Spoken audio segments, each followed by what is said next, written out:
Yo, what's up guys? Welcome back to our channel guys, Chris TV. Today is December 4 guys. Dito tayo guys sa isang court. Nagbibigay ng ayuda, ang daming tao.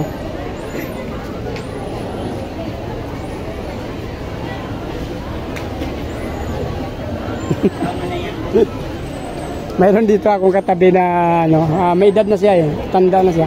Mas matanda siya sa akin. So sabi ko sa kanya, maghintay na lang siya doon sa stage. At at least pag dumating na yung pila doon, alam ko naman at ako mismo testigo na nauna siya sa akin. So sinusundan ko siya. So sinabihan ko siya na maghintay na sa stage. Since may edad na siya guys, hinihingal siya. At medyo nahirapan na siya tumayo at maglakad. So in-advise ko sa kanya na maghintay na lang siya doon sa malapit sa bigayan ng bigas. Since nauna naman siya sa akin, so wala naman siguro magreklamo at natandaan ko naman siya. Kawawa naman. Bibigyan kasi dito guys, yun ang balam yung bakit maraming tao dito. May binibigay kasi dito ng ayuda, 5 kilos yung gobyerno. So pumunta kami dito kasi kaya hapon at kanina umaga namigay sila ng stab. So isa ako sa nakakuha ng stab na yun guys, kaya nandito ako ngayon. Nakipila rin ako.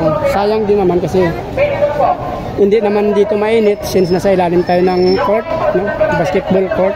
So maulan man o mainit, since mainit ngayon, hindi naman kamainitan kasi nga may bubong to yung court dito sa kabila ng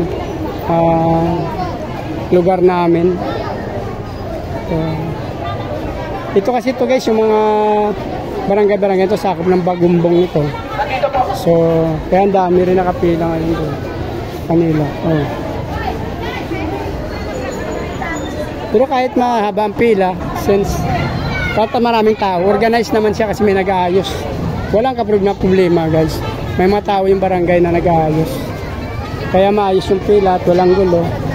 Since yung mga tao, sanay naman na since pandemic. Sanay naman sila sa pagpila sa tinatawag na ayuda. Kaya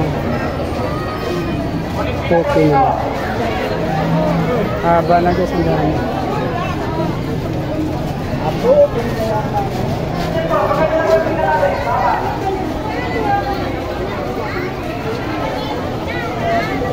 So malapit na kami guys, nasa 50 meters ahead na lang kami sa sa bigayan. Matatapos na rin. Yung ibang kapitbahay ko nauna sa akin, mayroon naman kapitbahay dito na kasabay. Ay dami.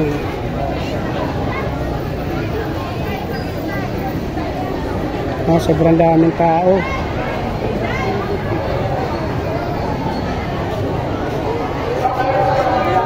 Doon po kayo Tess, nagmamic. Sa may nagmimigapon, doon yung pila. Tinuruan natin sila kasi siyempre marami rin naman nagtiis at nagtiyaga sa pila. So pangit naman yung sisingit na sila. Hindi na ako nagpaparkila ng bike. Nagbibenta na ako ng aquarium fish. Mga aquarium fish. Guys. Ang dami pa rin mga bagong dating.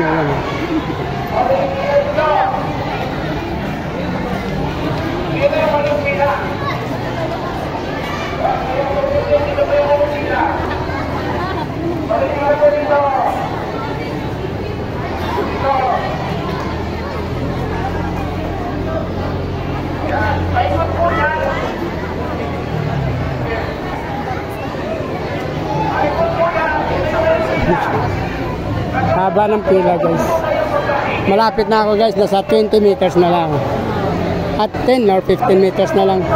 Andun yung nagbigayan kasi guys. May truck. 5 kilos each stab. So every family, isang stab lang naman. So nakakuha tayo na isa tayo sa nabigyan ng isang stab. Kaya makakuha rin tayo ng 5 kilos na bigas. Hawakan mo kay Cheryl, hawakan mo kay Bontis yan. Mabilis lang naman actually kasi pag bigay mo ng stab, bigay agad ng bigas. Wala naman daming kuskus balongos.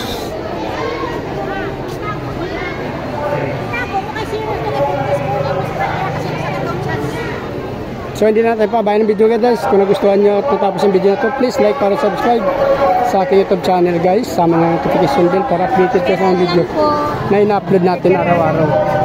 Okay, follow nyo rin guys sa aking Facebook page, Chris Molino. Maraming salamat at mabuhay kayo hanggang gusto nyo. Bye-bye!